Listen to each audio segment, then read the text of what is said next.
The Truth Untangled. My name is Clara Ellison, and if you're new here, don't forget to subscribe for more stories like this one. Trust me, this one's worth sticking around for. Now, let me tell you about the moment I realized my life had been neatly packed into a box of lies, and I wasn't the only one being fooled. It started on a Tuesday. Nothing unusual about Tuesdays, really. They weren't Mondays, so they had that going for them, but they weren't quite Fridays either. Just there, hanging in the middle of the week like a bridge to nowhere. That particular Tuesday, though, was the day I found out my partner, Daniel, was living two separate lives, and neither of them belonged to me. I had just come home early from work. Some twisted flu going around the office had spared me, thanks to my immune system's stubbornness. The house was quiet, the kind of quiet that makes you pause in the doorway, listening for something you're certain isn't there. His car wasn't in the driveway, but that wasn't unusual. He worked late, or at least that's what I'd always believed. Then I heard his voice, not from upstairs, not from the kitchen, but from the living room, floating in hushed, intimate murmurs. He was on the phone, and he was laughing. A soft, familiar laugh, the kind he used to save for lazy Sunday mornings when it was just the two of us wrapped in sheets, whispering about dreams we'd never chase. I froze. My fingers curled around the strap of my purse, squeezing tight enough that the leather groaned. He hadn't heard me come in. He was too wrapped up in whatever conversation was unfolding on the other end of that call. "No, sweetheart, don't worry about that," he murmured. "I told you money's not an issue. The boat's already paid for." A boat? We didn't own a boat. I knew right then with a sickening clarity that I wasn't the sweetheart he was talking to. My stomach twisted, and I pressed a hand to my mouth as if I could physically hold back the bile creeping up my throat. The laugh came again, warm, charming. The same one he'd used when he'd promised me forever on our third date. "Yeah, the house too. Trust me, it's all taken care of. You just focus on packing for the trip." Trip? House? I'd never been on a trip. I edged closer, stepping carefully to avoid creaking floorboards. His back was turned, his shoulders relaxed like a man without a single secret weighing him down. The way he spoke, so casual, so assured, made it clear this wasn't his first conversation like this. I swallowed hard, and then before I could stop myself, I took another step. The floorboard betrayed me. A sharp crack split the silence, and his voice cut off mid-sentence. He turned, eyes wide, phone still pressed to his ear. For a heartbeat, neither of us moved. Then I saw the flicker in his expression, guilt, fast and sharp, swallowed just as quickly by something rehearsed. A smile, a lie. "Hey, babe," he said smoothly, lowering the phone. "You're home early." I stared at him. "Who were you just talking to?" He blinked, too slow. I saw the gears turning, searching for the right words. "Just a client," he said. "Big deal coming up, you know how it is." I didn't answer. His smile wavered. I stepped forward, my pulse hammering in my throat. "A client," I repeated softly. "A client you called sweetheart." That's when it happened. His mask slipped. Just for a second, but it was enough. A ripple of panic. And then, like a drowning man grasping for air, he tried again. "Clara, come on, you're overreacting." Overreacting. The word sat between us like a trapdoor neither of us wanted to step on. I exhaled. Then I reached for his phone. He jerked back. "What are you doing?" The way he clutched it, like it was his lifeline, like it was proof of everything he couldn't say, told me more than any confession ever could. And that was the moment I made my choice. I let my hand drop. "Nothing," I said quietly. "Just forget it." His shoulders relaxed. He thought he'd won.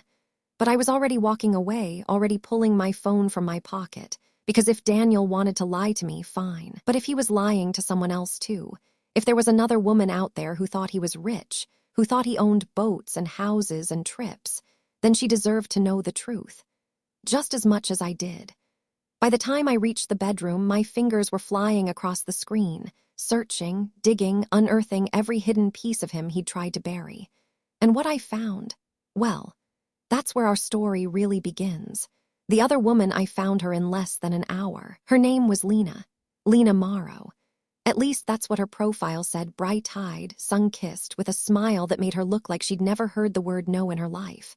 I scrolled through her photos, my fingers cold and clumsy on the screen. There she was, laughing in some rooftop bar. There she was, hiking a trail with her hair in a careless ponytail. And there, right there, was the picture that made my breath stop. Him, Daniel with his arms slung around her waist, their faces pressed close like something out of a damn movie.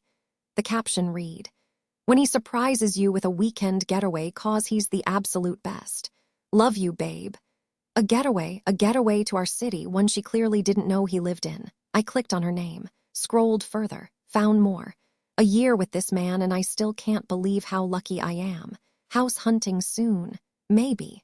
Comment from Daniel. "You know I'd buy you the whole neighborhood if you asked." My stomach turned, but it wasn't just the lying, it wasn't just the cheating. It was the way he sold her a fantasy. A life she thought was real, boats and houses and big deals that didn't exist. He'd promised me that same shine in the beginning, back when I still believed his stories about promotions and bonuses and someday maybe a ring. But I knew the truth now, knew the man behind the smile, and Lena, she didn't. I met her at a coffee shop 2 days later. She picked the place, some trendy spot with pressed juice drinkers clacking away on laptops. I recognized her immediately. Her hair was shorter in person, wispy around her cheeks, and she wore a delicate gold necklace with her initials. Expensive looking. A gift, I assumed. I wondered if she bought it herself and let him take credit. She spotted me, frowned, then slid into the seat across from me with the careful posture of someone who didn't want to appear nervous. "You're Clara?" she asked. I nodded. Silence stretched between us. Then she exhaled, her fingers tapping the table. "I wasn't sure I should come."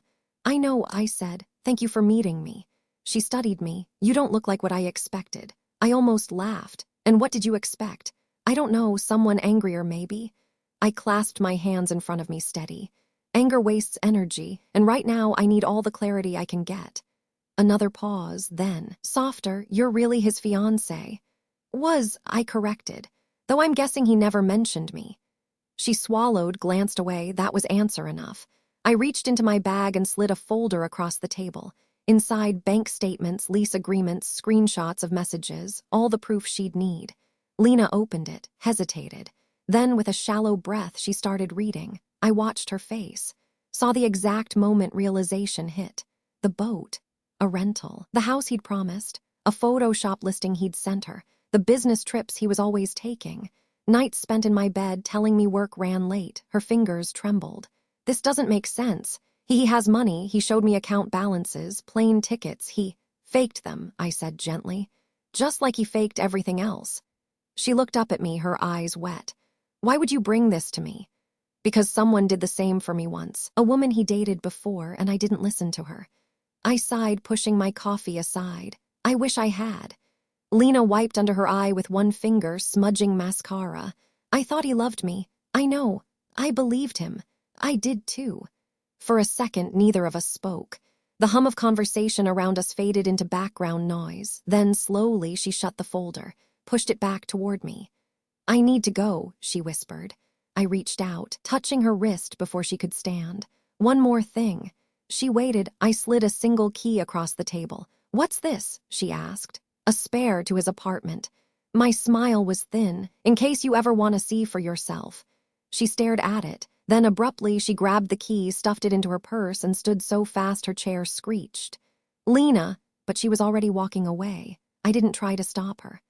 Later that night, Daniel came home with takeout and a smile, acting like nothing was wrong. Like I hadn't spent the past 2 nights on the couch, like he hadn't been caught. "Hungry?" he asked, setting the bag on the counter. I didn't answer. He sighed, rubbing his neck. "Clara, come on, you're really going to keep punishing me over one stupid phone call." I turned toward him, my voice calm. "It was more than a phone call, Daniel." "Okay, fine," I flirted. "It was harmless." "Harmless," I repeated. He threw his hands up. "What do you want me to say?" I took a step closer. "I want you to tell me about Lena." His face went blank, just for a second, but it was enough. Then the performance, the confusion. "Who?" I smiled. "You know who." Silence. Then, like a switch flipped, his shoulders dropped, his voice softened. "Sweetheart, listen to me." The front door slammed open. We both turned. Lena stood in the doorway, her hair windblown, her cheeks flushed. She was breathing hard, like she'd run up the stairs, like she couldn't wait another second, and in her hand, clutched tight like a weapon, was the key I'd given her. Daniel paled. "Lena." She looked past him, straight at me, her voice shook. "You were right." Then she threw the key at his feet and walked out. For the second time that day, I didn't stop her, but this time neither did he. Next segment, my name is Clara, and if you're enjoying this story, don't forget to subscribe for more. Where were we? Right, the aftermath. Lena's footsteps echoed down the hallway, fading into the hum of the apartment building, the distant ding of the elevator, the muffled voices of neighbors. Daniel didn't move. He just stood there, staring at the abandoned key on the floor between us like it might strike him dead. Then, slowly, he dragged both hands down his face, his breath ragged through his fingers. "You just love making a scene, don't you?" His voice was bitter, but beneath it I heard the shake, the fear. I nudged the key with my toe, tilting my head. "Not nearly as much as you love making promises you can't keep." For a second I thought he might lunge at me, his whole body tensed, fingers curling into fists, but then nothing. Just that same tired smile, the one I used to think was charm. Now it was just pathetic. "You're messing with things you don't understand," he said quietly. "Oh, I understand plenty." I folded my arms. "Let's start with the photos, the fake bank statements, the lies, and my personal favorite, my perfume on your shirts." His mouth opened, closed. He looked honestly bewildered, like he couldn't believe I'd caught him, like he was genuinely shocked I wasn't as stupid as he thought. Then just like that, his shoulders relaxed. He shrugged. "So what? You got proof. You win, Clara. Happy." I laughed, actually laughed. That was it. No fight, no desperate attempt to claw back control, just surrender. He mistook my laughter for something else. "Look," he said, stepping closer, all softness, all false warmth. "We can work this out. She didn't mean anything. It was just fun," I supplied. His smile flickered. "You know me, I get bored." Bored, the word landed like a slap, not guilt, not regret, just boredom. "And what about me?" I whispered. Was I just something to pass the time too? For the first time, his mask slipped. His breath hitched just once. Then with terrifying sincerity, "Clara, you were different." Another lie, another performance. But oh, he was good. If I hadn't spent the last week digging through his lies, I might have believed him. I stepped around him, heading for the hallway. My suitcase was already packed, hidden behind the coats. 3 years together, and it only took one bag to hold everything I cared to keep. "Clara," he called after me. "Come on, you're really going to walk away just like that?" I didn't turn, just like that. Silence, then so quiet I almost missed it. "You'll regret this." Maybe I would, but not as much as he'd regret what came next. The air outside was crisp, the kind of cold that stung your cheeks and woke you up. I breathed deep, feeling something inside me crack open, not sadness, not relief, just stillness. A car horn blared. I turned. Lena was still there. She leaned against the hood of a beat-up sedan, arms crossed, watching me with an expression I couldn't read. Waiting. I walked toward her, my boots crunching over scattered leaves. "You followed me home?" I asked. She shrugged. "Wanted to see how he'd spin it." And she let out a sharp breath, mocking. Better liar than I thought. I studied her, the smudged makeup, the pinched lips. "You okay?" She shot me a glare, then looked away. "No, fair enough." The silence stretched. Then, "Why'd you do it?" she asked. "Why tell me?" I thought about lying, saying it was some noble act of sisterhood, but the truth was simpler. "Because I was tired," I admitted. Tired of being the only one who knew what he was. Her throat worked. "You could have just left." "I could have." She exhaled, long and slow, then, abruptly, "You hungry?" The diner was half empty, the vinyl booth squeaking under us. Lena stirred sugar into her coffee, her fingers still trembling, not from cold, but from that leftover adrenaline the shake of rage barely contained. "He told me he owned property in Malibu," she muttered. "Said he was waiting for the right time to take me." I scoffed. "He took me to Malibu, rented a house for the weekend, must have burned through his whole paycheck." She froze, then, a sharp, startled laugh. We were probably there the same month. The horror of it dawned between us, the overlapping dates, the recycled lines, the sheer laziness of his deceit. Lena's smile faded. "How many others, you think?" I shrugged. "At least one before me, maybe more now." She toyed with her mug. "We should warn them." "And say what? Hey, your boyfriend's a liar, but honestly, we fell for it too." She snorted, then went quiet. What if they don't listen? I sipped my coffee. Then they'll learn the hard way, like we did. Silence again, this time comfortable or at least not painful. Lena wiped her hands on a napkin, suddenly businesslike. "So what's your move now?" I considered. Burn his stuff, change my number, never say his name again. She raised her cup in a bitter toast. Sounds perfect. And just like that, an understanding passed between us. No friendship, not really, but something solid, something real. As we walked out into the night, she hesitated, then said, "If you ever need backup." I bumped her shoulder with mine. "Don't worry, I know where to find you." She grinned, just a flash of teeth, then turned and vanished down the sidewalk, her shadow stretching long under the streetlights. I stood there a moment, breathing in the cold air, feeling lighter than I had in years. Then I pulled out my phone, deleted his number, his photos, every trace. It was over. Or maybe, just maybe, it was just beginning. The next morning, the smell of burnt toast filled my kitchen. I scraped the blackened edges into the sink, watching the crumbs dissolve under the tap. Sunlight streamed through the window, too bright for the way my head throbbed. Sleep had come in fits last night, minutes here, a half hour there, but never long enough to untangle the mess in my chest. I took a bite of the toast anyway, grimacing at the bitterness. My phone buzzed on the counter, a number I didn't recognize. "Yeah."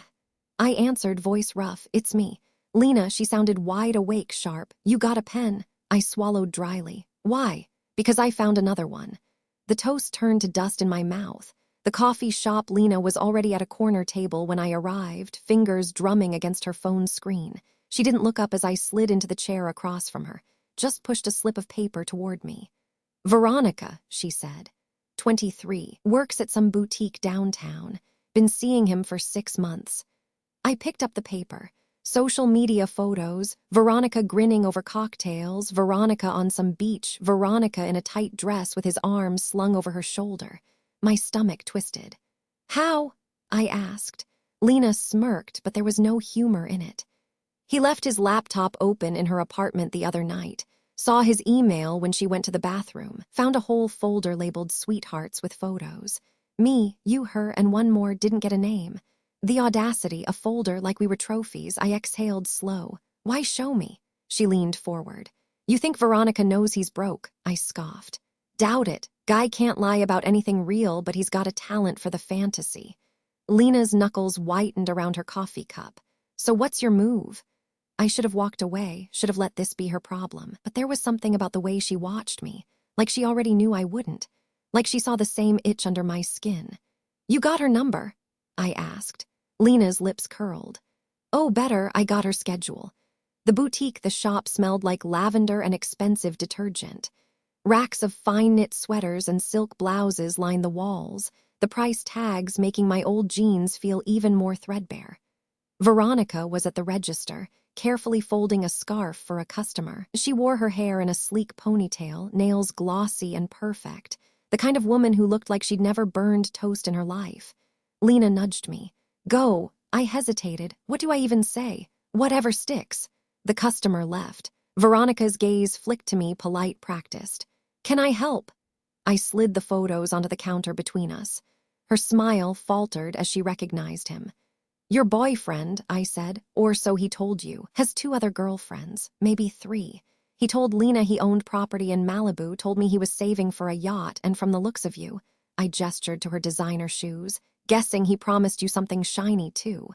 She went very still, then voice low and icy, "Who are you?" "Someone who doesn't like wasting time." A breath, then another.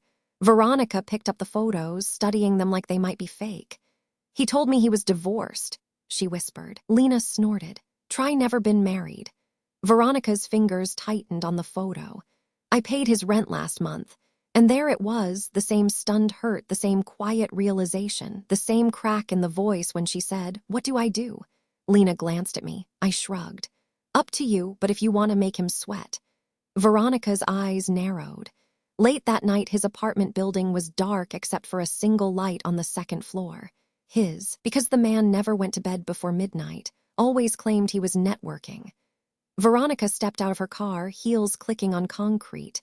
Lena and I lingered by the alley, watching as she buzzed his unit. The intercom crackled. "Yeah, it's me," Veronica said, saccharine sweet. "Let me up."